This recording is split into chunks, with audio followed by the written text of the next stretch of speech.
Vers le milieu du mois de mai, l'immobilité et le grand silence de la montagne en hiver cèdent enfin leur place. La vie, jusque-là suspendue, reprend lentement ses droits et le paysage s'anime enfin. La troupe de bouquetins qui habite l'immense falaise rocheuse s'est mise en route sur les sentiers vertigineux qu'elle affectionne. Là se retrouvent les femelles, parfois prêtes à mettre bas, leurs petits de l'année précédente et les jeunes mâles qui n'ont pas encore rejoint leurs aînés, les boucs, à l'écart du troupeau. Toute la famille bouquetin porte des cornes. Celles des mâles sont épaisses et ornées de bosses régulières. Au fil des années, ces cornes, déjà respectables et parfois, disons-le, bien pratiques, s'allongent considérablement jusqu'à atteindre 90 cm de long sur la tête des plus vieux boucs. Les femelles, quant à elles, sont nettement moins bien équipées.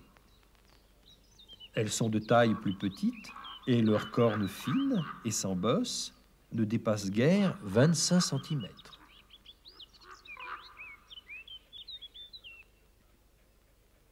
Alors que leurs parents perdent peu à peu leur fourrure d'hiver qui part en lambeaux, les jeunes bouquetins sont encore engoncés dans leur épaisse toison protectrice.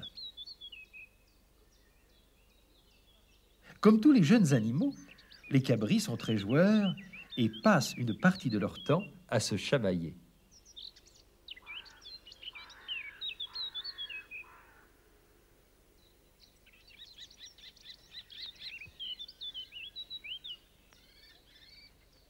Ces petites batailles ne sont d'ailleurs pas complètement gratuites, car elles permettent aux jeunes d'apprendre les différents réflexes qu'il leur faudra avoir plus tard pour se défendre, par exemple, ou se reproduire.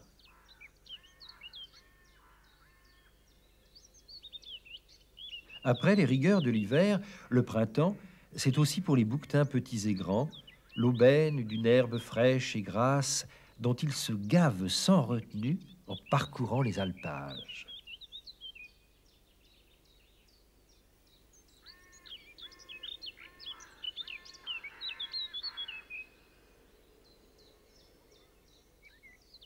Les grands mâles, quant à eux, vivent leur vie loin du troupeau des femelles et n'utilisent ni les mêmes abris, ni les mêmes pâturages.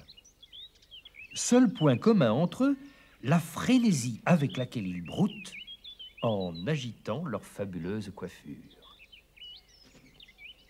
Il faut dire qu'ils ont une stature autrement plus imposante et une belle masse de muscles à entretenir.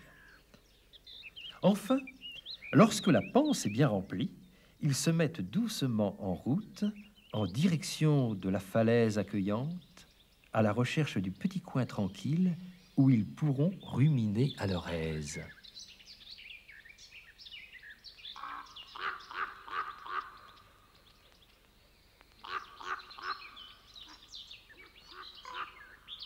Sous leur caractère plutôt calme et débonnaire, les bouquetins cachent une science de l'escalade tout à fait extraordinaire.